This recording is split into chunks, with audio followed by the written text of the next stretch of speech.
da casa de chá Brumel. E a casa de chá mais encantadora da cidade. A casa de chá Brumel era conhecida por três coisas: seus bolinhos de lavanda, seu aroma sempre perfumado de jasmim, e sua proprietária, a extravagantemente rica e excêntrica senhora Eleanor Brumel. Viúva de um magnata ferroviário, vivia isolada na enorme construção vitoriana que abrigava, no térreo, a famosa casa de chá, e no piso superior, seus aposentos privados. Aos 78 anos, elegante como uma porcelana europeia, usava sempre luvas mesmo dentro de casa, e tinha o hábito curioso de conversar sozinha enquanto caminhava pelos corredores. Era igualmente admirada e temida. Nunca sorria de verdade. Sorria com os olhos, dizia-se, e parecia julgar cada pessoa que entrava em seu estabelecimento.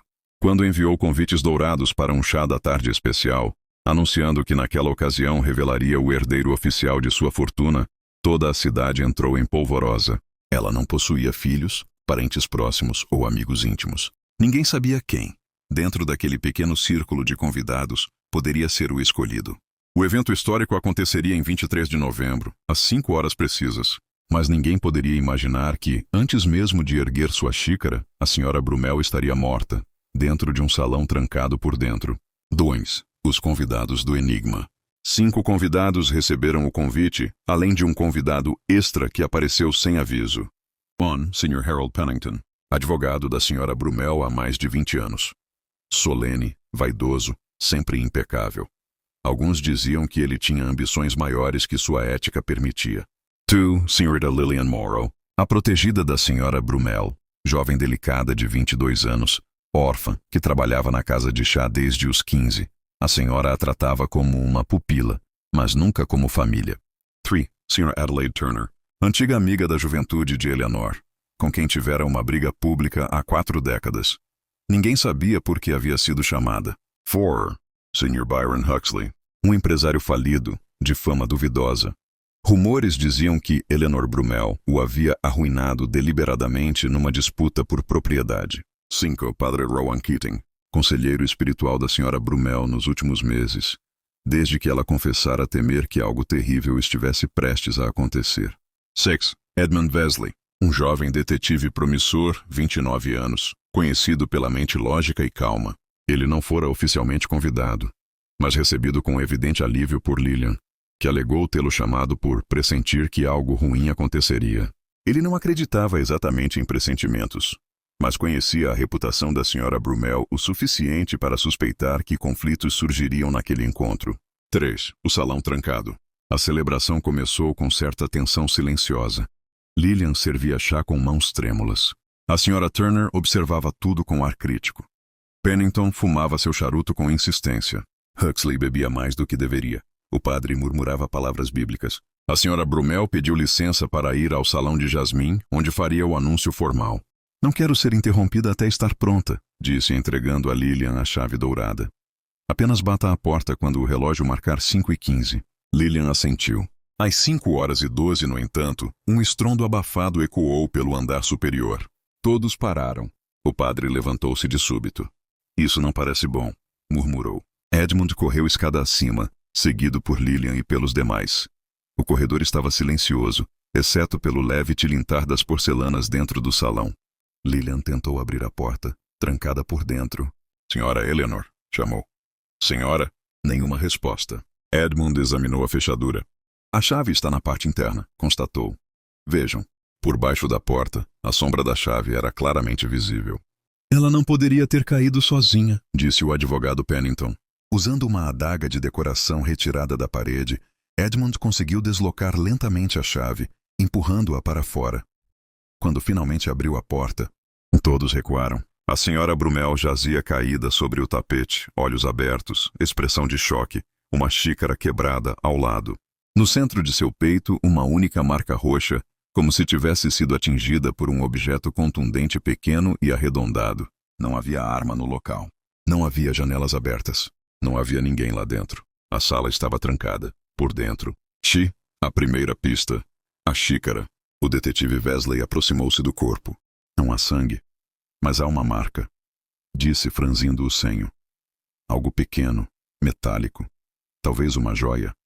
Não. Mais provável, um instrumento. Ele examinou a xícara quebrada. Alguém trocou o chá da Sra. Brumel, disse.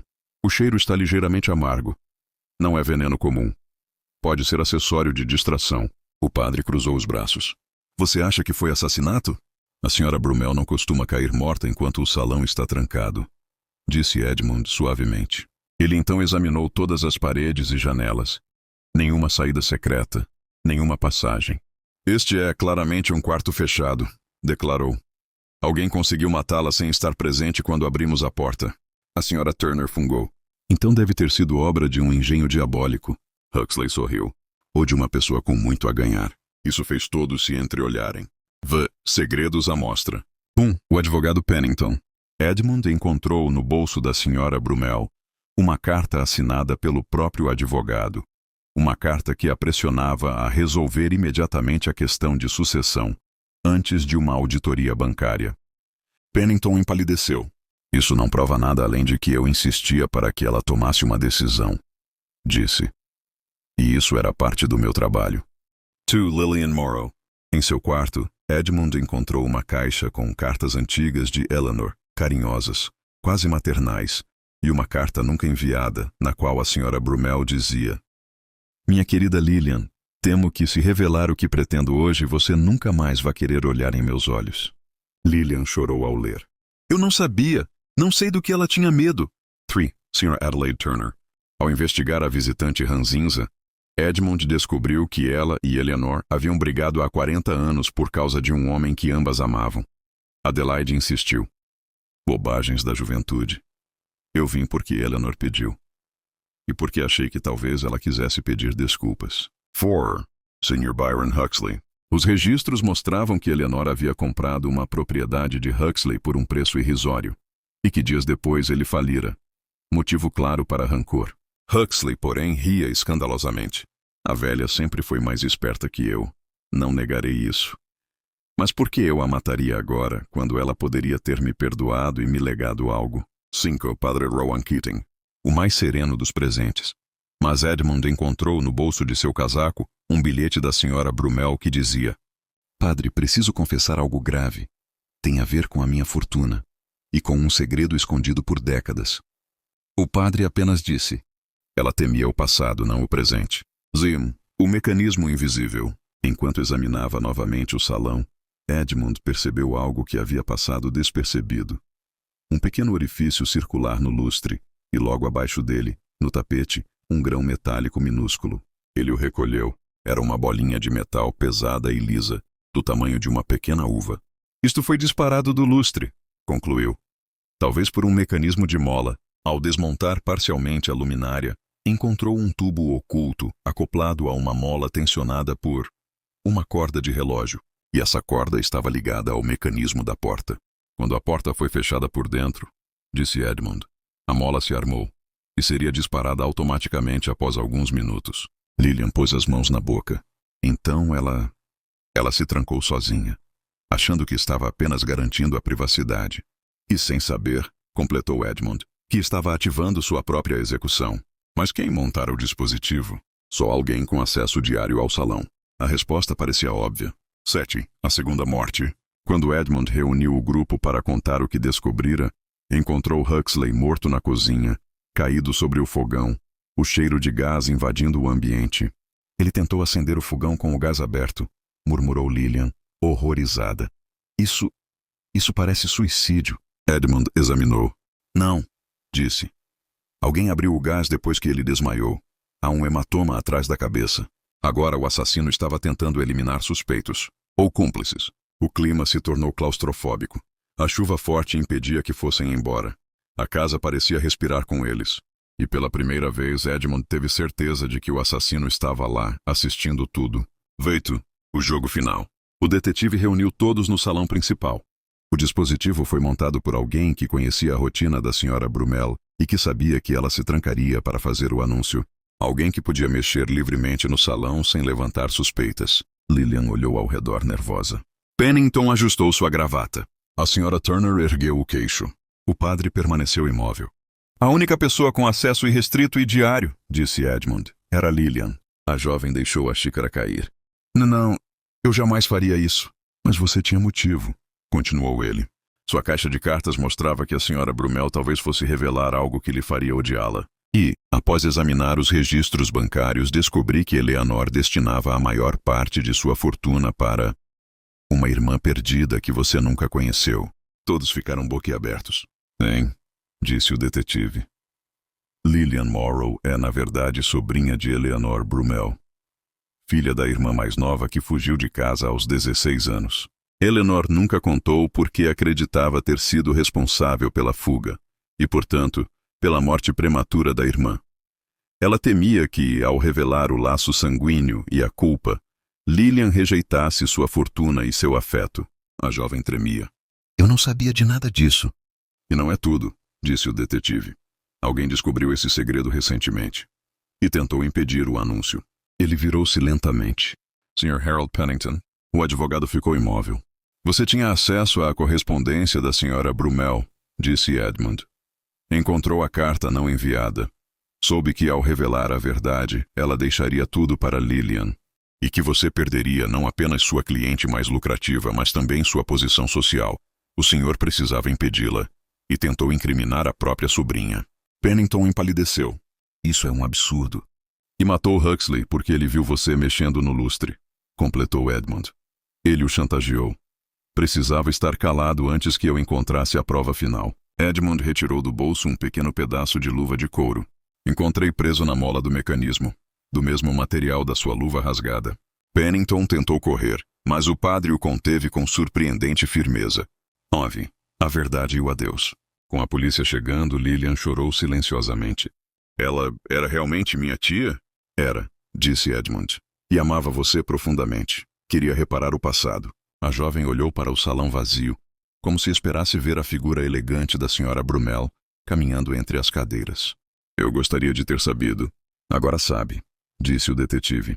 E talvez seja suficiente para manter viva a memória dela. Lá fora, a chuva cessava lentamente. A casa de chá Brumel parecia suspirar, não de tristeza, mas de alívio. X. Epílogo. Meses depois, a casa de chá Brumel reabriu.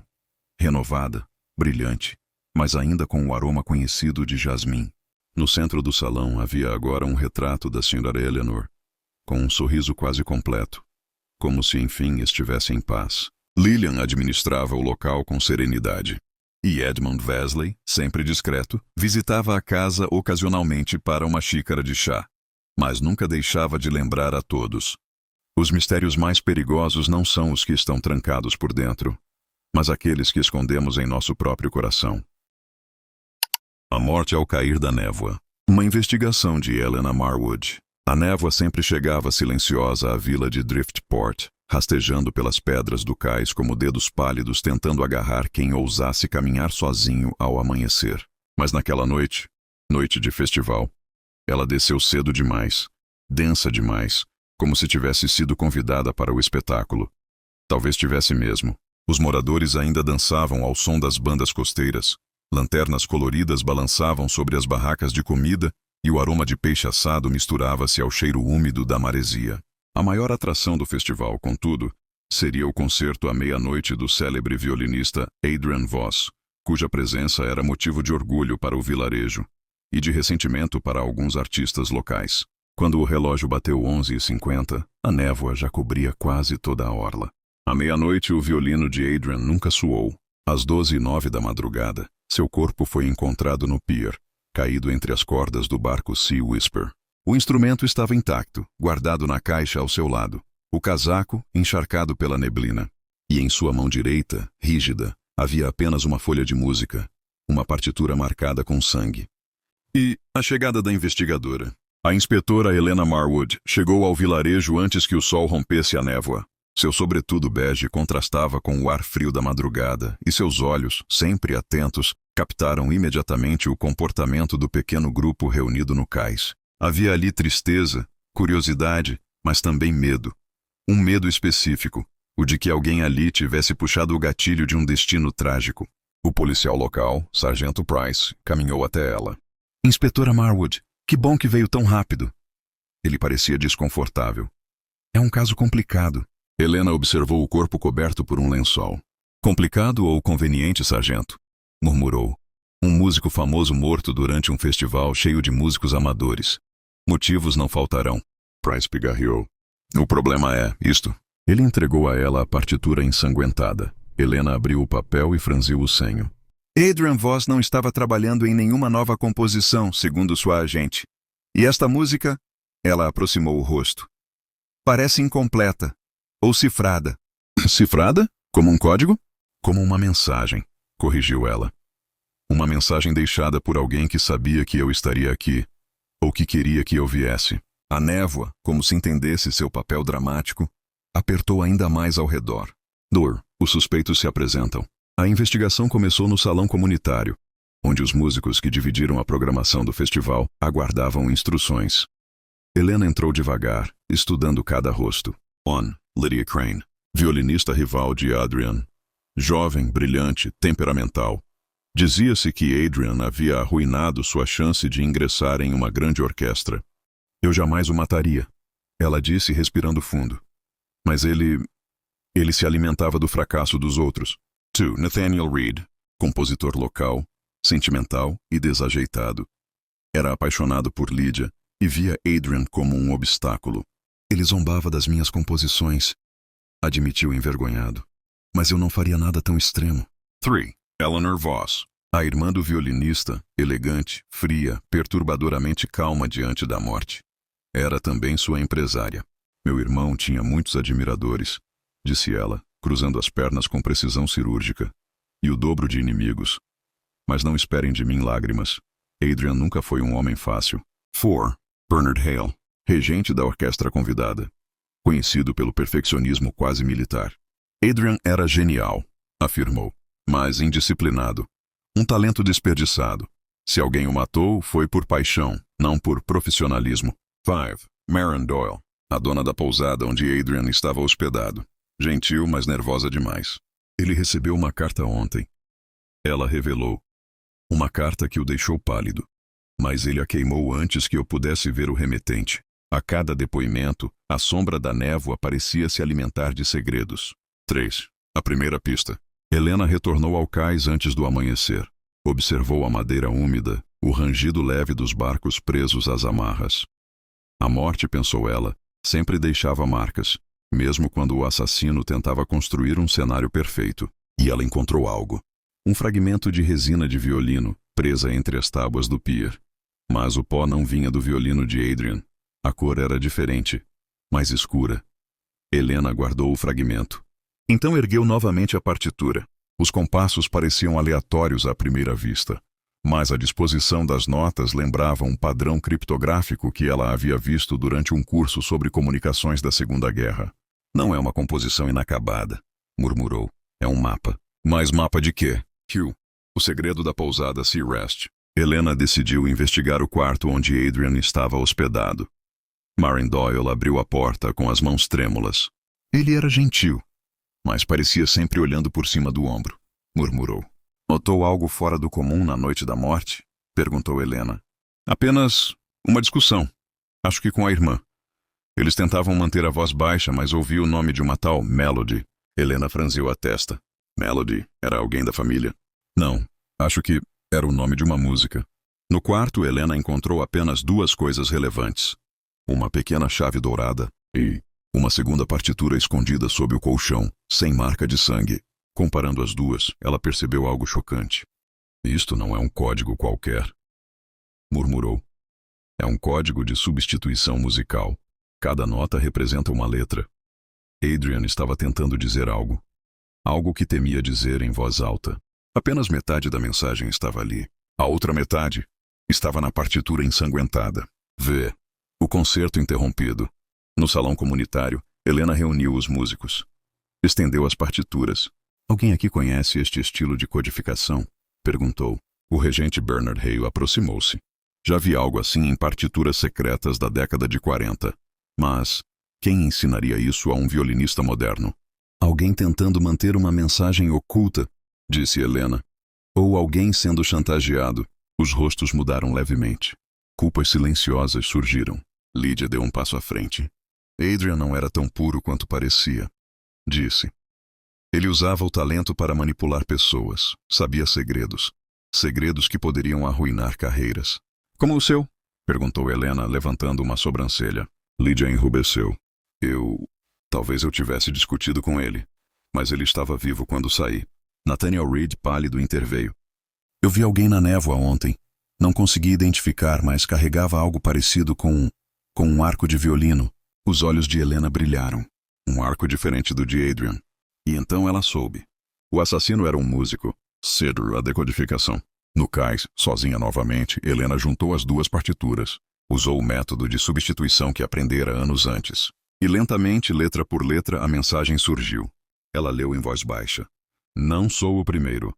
A verdade está no cofre. O assassino é quem não consegue tocar em silêncio. Helena ficou imóvel. O que significava não consegue tocar em silêncio? Um músico que não suportava pausas? Alguém que preenchia cada segundo de ensaio com correções, comandos e palavras? Sim, o regente Bernard Hale. Mas por quê? 7. Confronto na névoa. Helena encontrou Hale no cais, observando o mar coberto pela névoa como um manto fantasmagórico. Belo amanhecer, disse ele sem virar o rosto. Belo cenário para um crime, respondeu Helena. Ele respirou fundo. Eu me perguntava quanto tempo levaria para descobrir. Você matou Adrian porque ele descobriu seus segredos.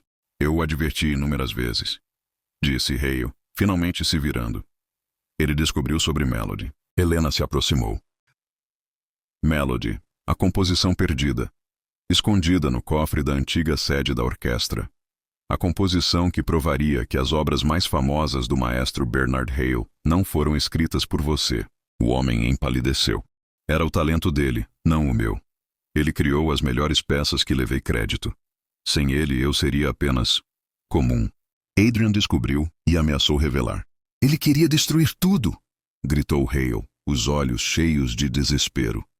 E você sabe o que acontece com homens desesperados? Ele ergueu o arco de violino. O seu arco, mais pesado que o normal, modificado. Um instrumento e uma arma. Helena, porém, não recuou. Adrian já deixou sua mensagem. Ele sabia que você o mataria. Por isso cifrou tudo. Por isso chamou a atenção para o cofre. E por isso você será preso. A névoa pareceu se erguer como uma cortina final. 2 policiais apareceram atrás de Hale. O maestro soltou o arco. E a névoa, satisfeita, começou finalmente a se dissipar. Veitou. Epílogo. Dias depois, Helena caminhava pelo pier agora iluminado pelo sol. O festival estava suspenso, mas o vilarejo parecia respirar lentamente de novo.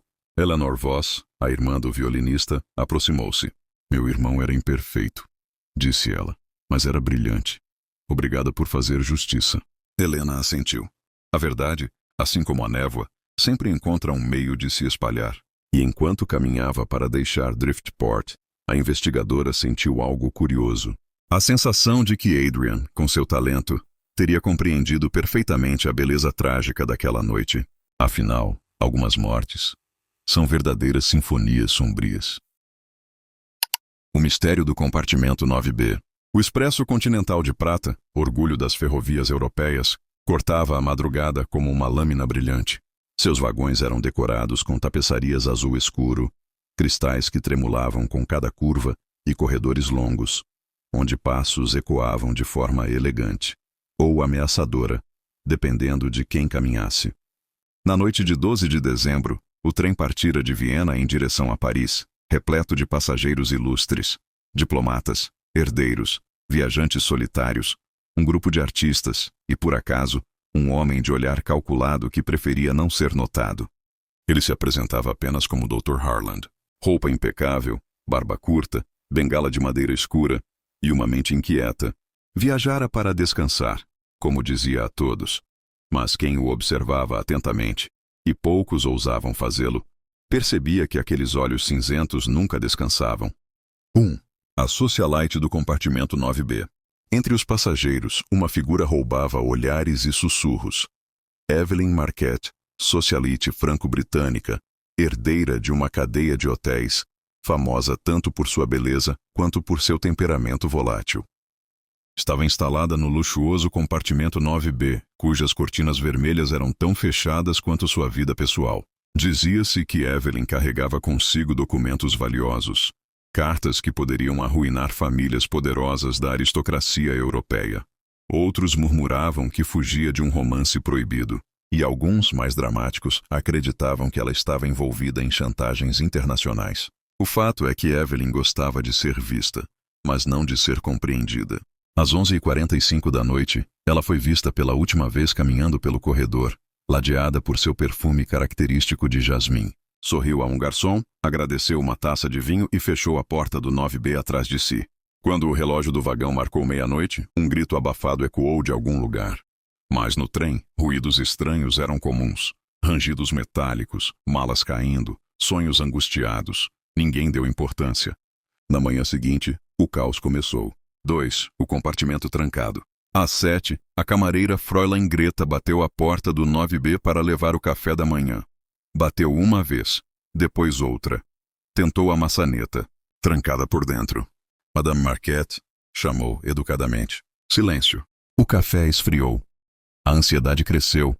Um casal vizinho, hospedado no 9A, abriu a porta e comentou que a noite fora tranquila, exceto por um barulho leve, talvez uma taça caindo. Às 7h20, Greta chamou o chefe de vagão. Às 7h35, o chefe de vagão chamou o segurança do trem. Às 7h40, decidiram usar a chave reserva. Quando a porta finalmente se abriu, o compartimento estava impecável. A cama arrumada, a janela fechada, a taça de vinho intacta sobre a mesa. Mas Evelyn Marquette havia desaparecido. Não havia sinal de luta, roupas no chão, documentos espalhados. Nada. Como se ela tivesse evaporado. Mas o mais estranho de tudo, a porta estava trancada por dentro. 3. O investigador relutante. Dr. Harland, que tomava seu chá matinal no vagão-restaurante, observou o alvoroço com um olhar atento, embora fingisse desinteresse. O chefe de vagão, conhecendo sua reputação, afinal, mesmo viajando anonimamente, Harland não podia escapar totalmente de sua fama como analista criminal da Universidade de Edimburgo, aproximou-se quase implorando. Doutor, pedimos sua ajuda. Harland suspirou, ajeitou o óculos e respondeu com seu ar característico. Sempre desejei que minhas férias não fossem interrompidas por desaparecimentos impossíveis. Mas ninguém escolhe os mistérios. Eles é que nos escolhem. E assim, começou sua investigação. 4. Os passageiros suspeitos. Harland começou entrevistando quem estava mais próximo, literalmente e figurativamente. Sir Adrian Lebu, vizinho de 9A, um violinista famoso, com mãos elegantes e olhar nervoso. Declarou ter dormido cedo, mas tremia quando falava de Evelyn. Afirmou nunca tê-la ouvido sair. Senhora Helena Wortmann, esposa do violinista, mulher rígida, ciumenta declarada, que parecia nutrir antipatia profunda pela socialite. Disse que Evelyn atraía problemas. Madame Haislova, uma bailarina russa aposentada. Jurava ter visto um homem parado diante do 9B por volta das 23h50, mas sua visão não era mais confiável. Charles Danforth, diplomata britânico, ocultava sua irritação com polidez exagerada. Admitiu que Evelyn possuía informações sensíveis sobre suas negociações internacionais. Pierre Daubigny, jovem jornalista francês, dizia estar escrevendo um livro sobre intrigas europeias.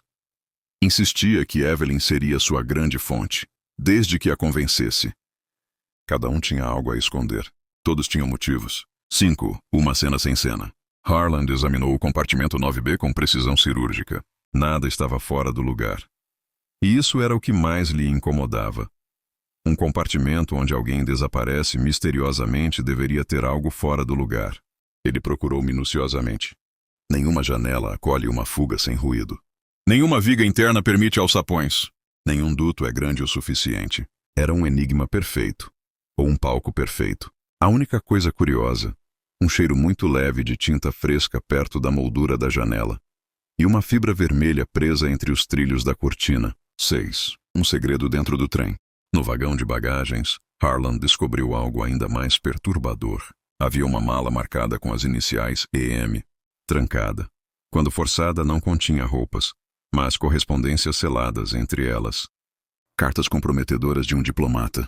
Contratos ilegais de venda de obras de arte. Um bilhete escrito por alguém que assinava apenas M. Você não deveria tê-las trazido. Não posso protegê-la no trem. Harland estranhou. Proteger de quem? 7. O trem que guarda sombras. Ao cair da tarde, o Expresso Continental atravessava túneis longos e escuros. As luzes piscavam.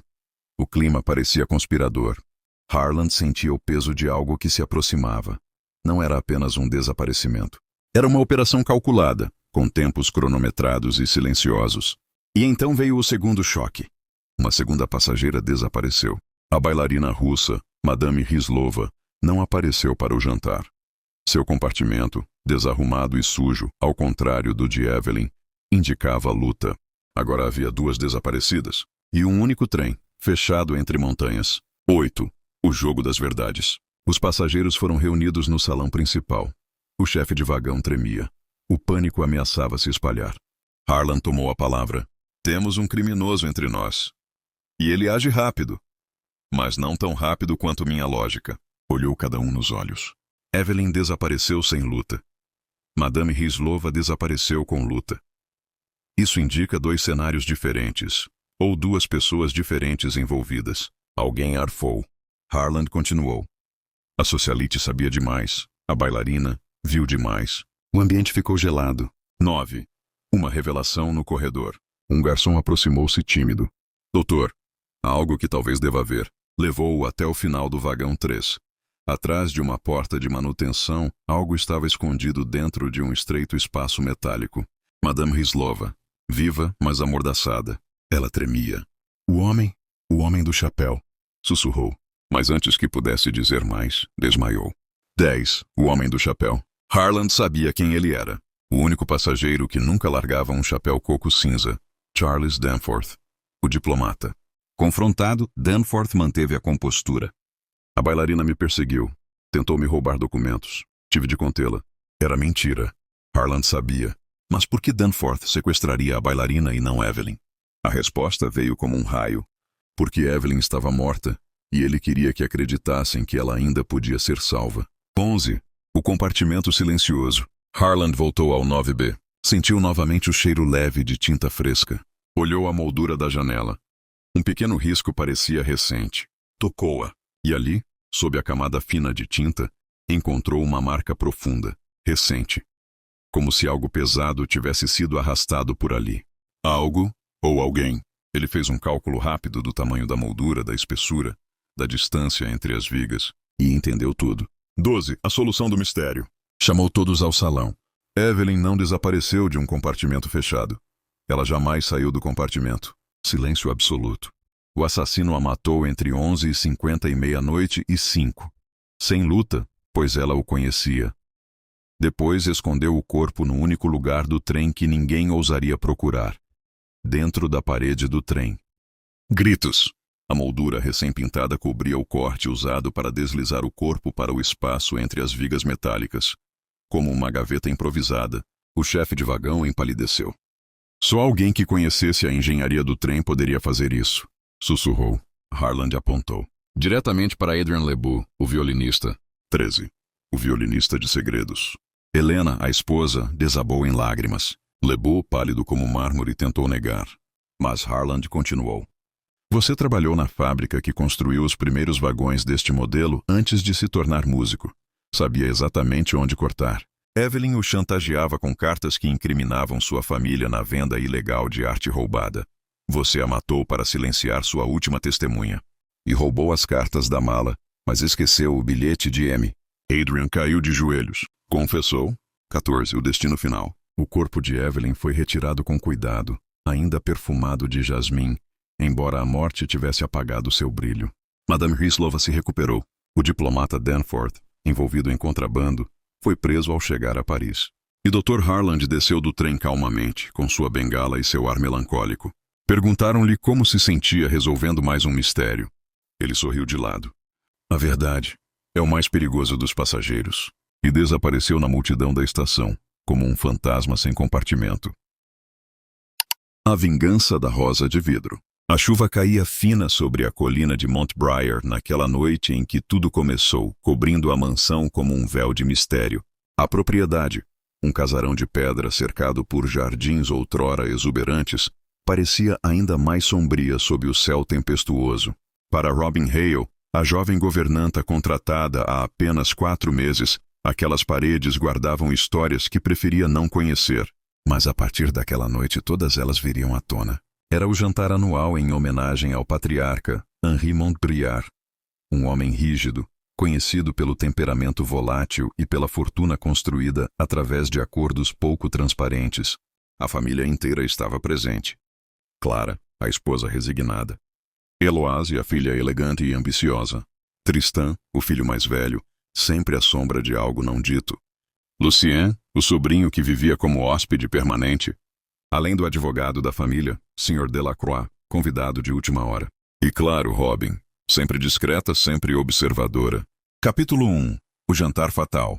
Robin colocou a última travessa sobre a mesa de carvalho e recuou para a parede, como fazia habitualmente. A conversa era tensa, como sempre. Tristan tinha o queixo cerrado. Eloise mexia no copo sem beber. Clara mal tocava na comida. Henri, porém, parecia de excelente humor, o que, para quem o conhecia, era motivo de alarme. Brindemos, disse ele, erguendo o cálice com vinho rubi. A família e a verdade. As palavras pairaram no ar, carregadas de insinuação. Foi então que Clara, com um tremor discreto na voz, comentou. Henri encontrou o que procurava? O patriarca sorriu. Ainda não, mas encontrarei. Ninguém ousou perguntar o que era. Robin observou as expressões tensas quando, de repente, o rosto de Henri contorceu-se. Ele levou a mão à garganta, arfou e caiu para trás, derrubando o cálice sobre a toalha branca, tingindo-a de vermelho escuro. Pai! Gritou Eloise, levantando-se. Robin correu até ele, mas era tarde. O olhar vítreo de Henri fixava o teto, a boca torta, o peito imóvel. O patriarca estava morto. E como Robin descobriria minutos depois, a rosa de vidro, símbolo da linhagem Montbriard, havia desaparecido de seu pedestal na sala principal. Capítulo 2. A primeira acusação. A polícia chegaria só de madrugada. A tempestade bloqueava da estrada, mas Lucien não perdeu tempo. Quem esteve sozinha na sala principal hoje à tarde? Apontou ele, com o dedo acusador brilhando sob a luz dos candelabros. A governanta. Robin sentiu o sangue gelar. Eu estava limpando, como sempre. Todos vocês me viram. Limpar? Debochou Lucien. Ou esconder a rosa? Eloise o cortou. Não seja ridículo, Lucien. Por que Robin roubaria um símbolo de família? Talvez tenha sido paga por alguém, insistiu ele. Ou tenha envenenado o jantar. Robin respirou fundo. Eu não teria motivo algum. Clara, com os olhos vermelhos, murmurou. Motivos é o que não falta nesta casa. O silêncio que se seguiu foi quase tão perturbador quanto a morte de Henri. Capítulo 3. O primeiro indício. Quando os Montbriard se retiraram, Robin recolheu a mesa em silêncio. Ao dobrar a toalha manchada de vinho, percebeu algo caído sob a cadeira de Henri. Um pequeno grão cristalizado, transparente, lembrando açúcar, mas com um brilho peculiar.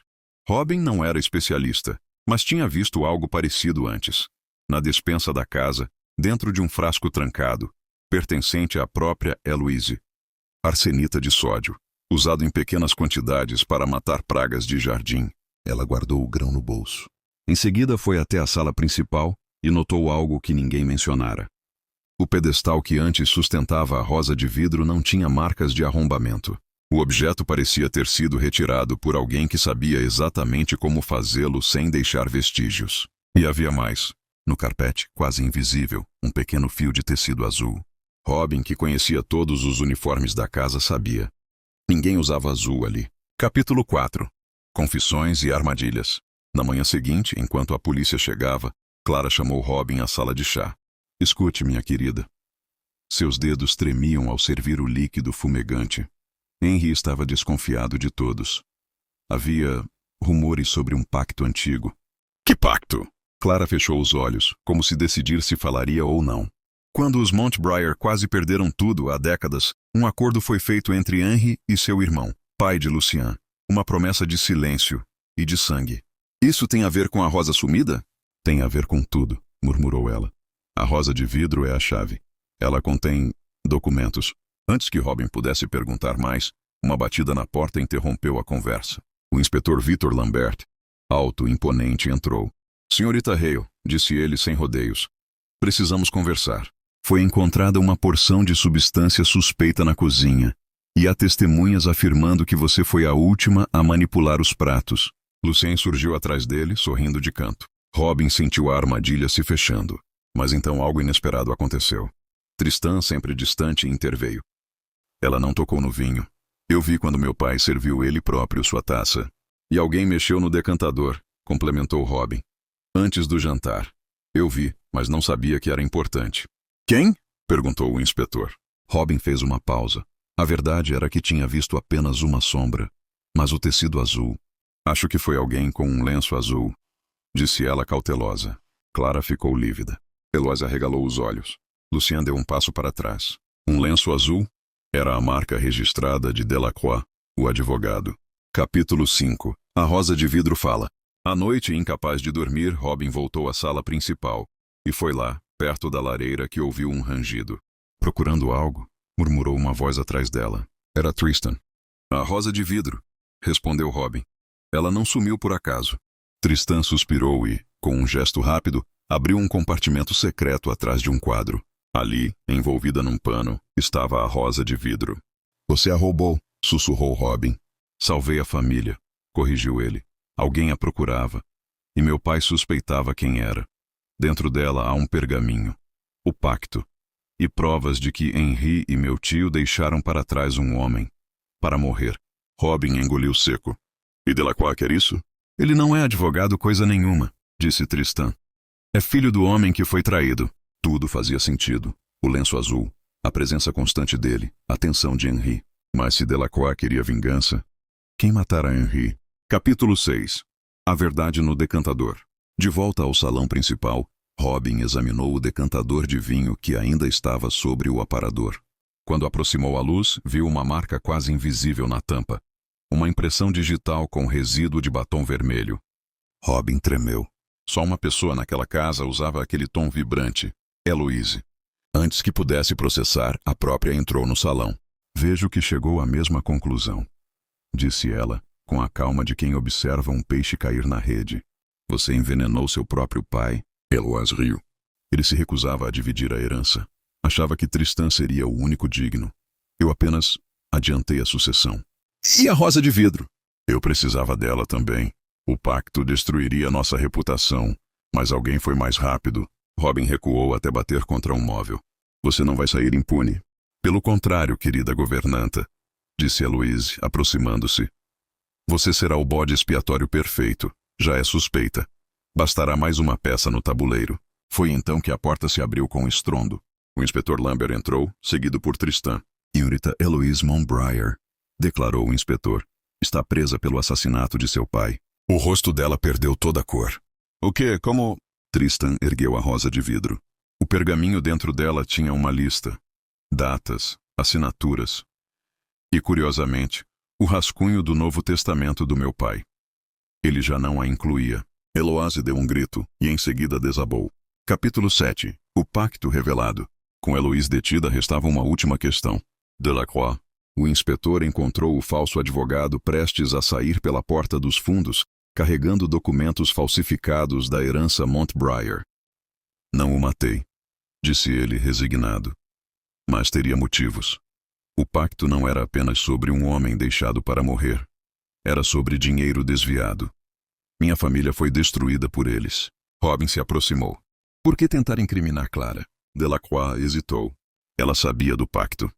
E era a guardiã da rosa de vidro. Henri a obrigou a viver com esse peso. Pensei que, se caísse sobre ela, o caos interno me daria tempo.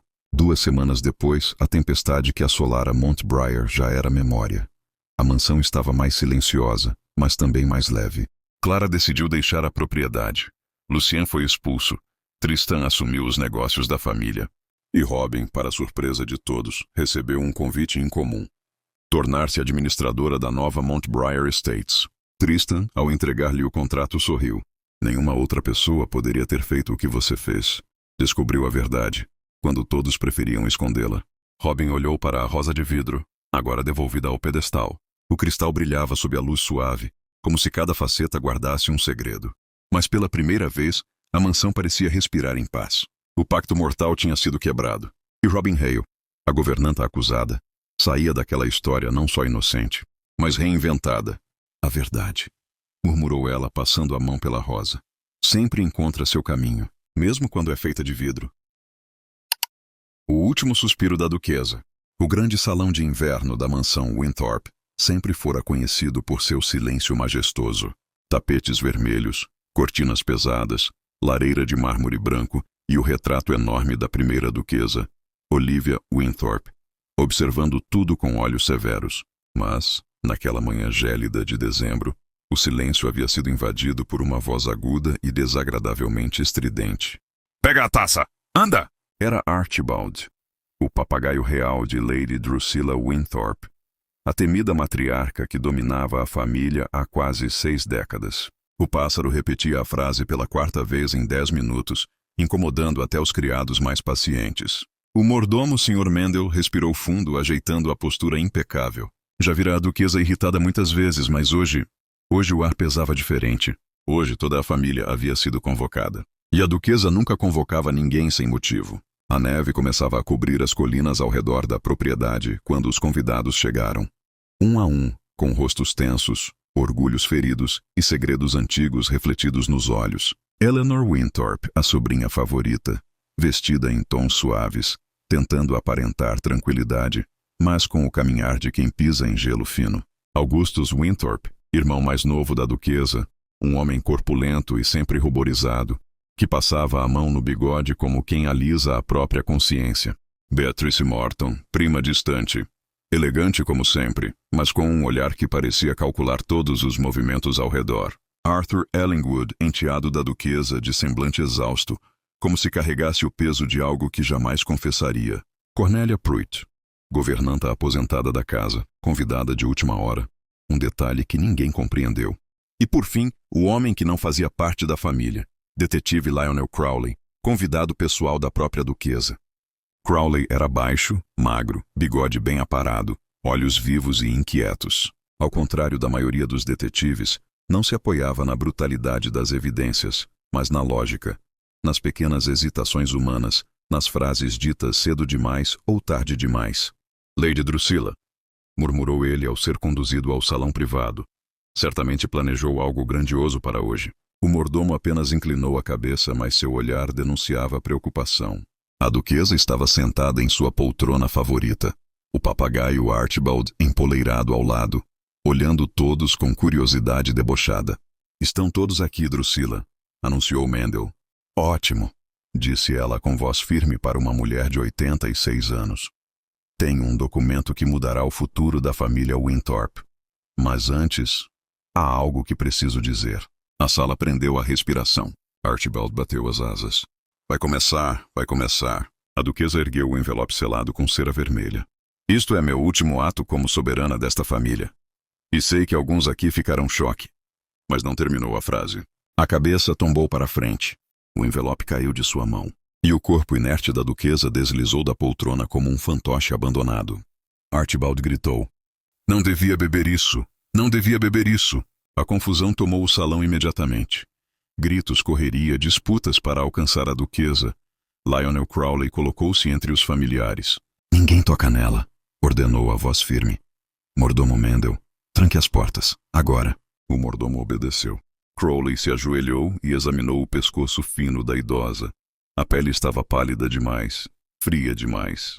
Ele aproximou o nariz do lábio da duquesa e sentiu um leve aroma metálico, doce e desagradável. Veneno, concluiu, e de ação extremamente rápida. E então o papagaio gritou novamente. Pega a taça! Anda! Todos olharam para o pássaro, e Crowley sorriu, apesar da tragédia.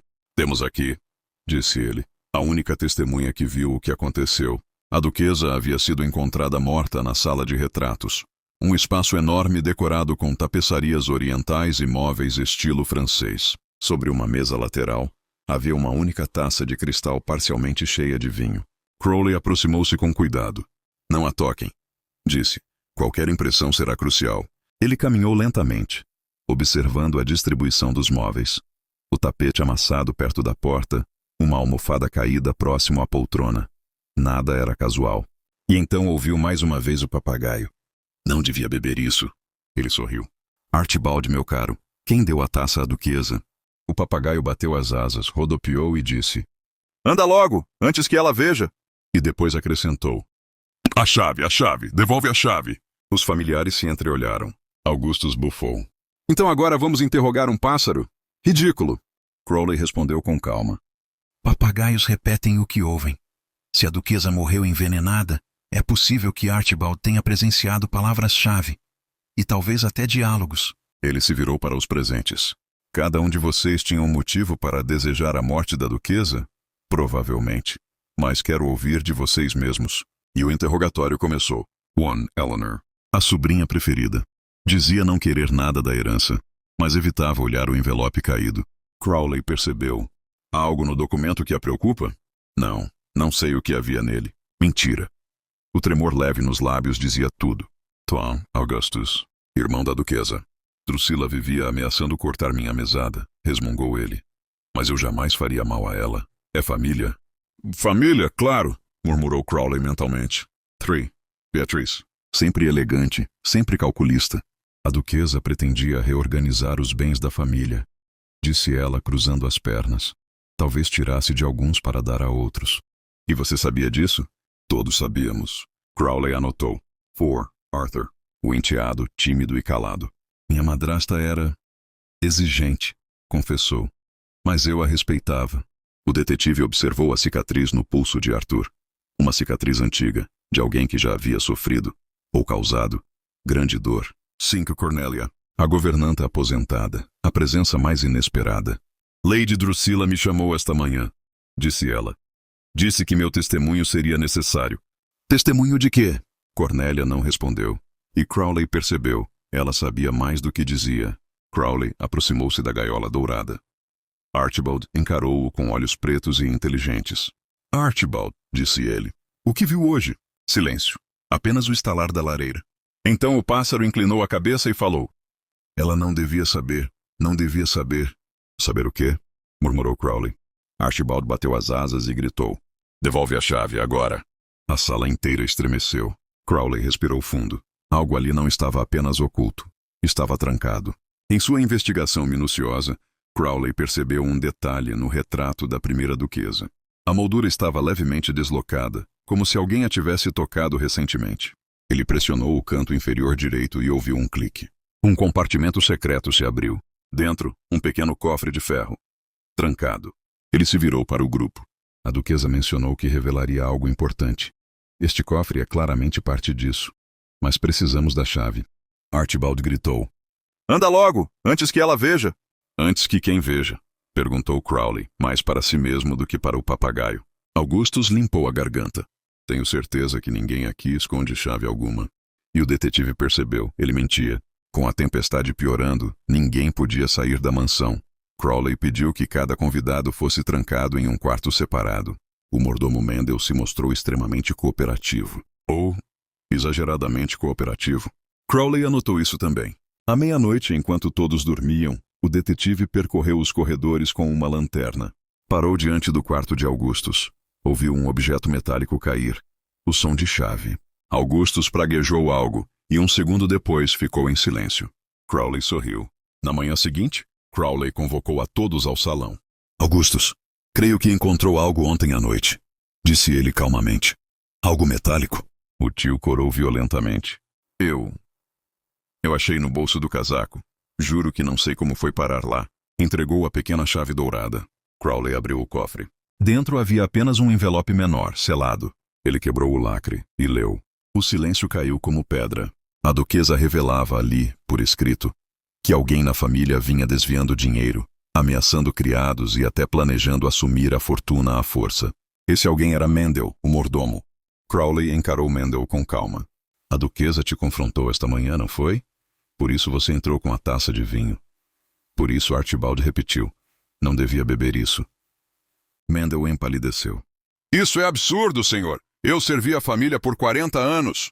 Justamente por isso, respondeu Crowley. Você tinha acesso a tudo.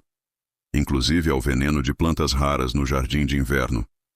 E sabia que, se a duquesa revelasse o que sabia, você seria preso. Archibald gritou. A chave! A chave! Devolve a chave! Crowley sorriu. Quando você terminou seu serviço, Mendel, percebeu que deixara a chave cair.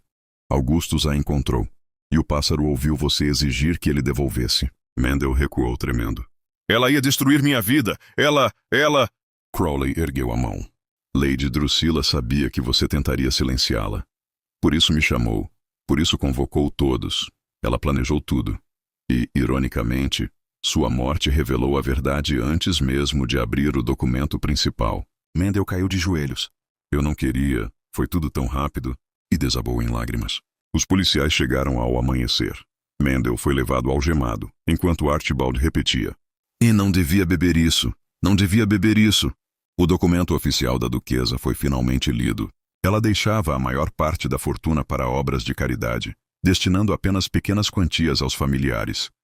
Mais do que suficiente para uma vida confortável, mas não o bastante para alimentar ambições criminosas. O papagaio observava tudo, balançando a cabeça como um juiz antigo. E Lionel Crawley concluiu: há crimes engenhosos, e há criminosos que esquecem que, às vezes, o menor observador é o que guarda a verdade mais clara. Archibald grasnou e repetiu: "Acabou! Acabou!" Crawley riu. "Sim, meu caro, acabou. Pelo menos, até o próximo mistério."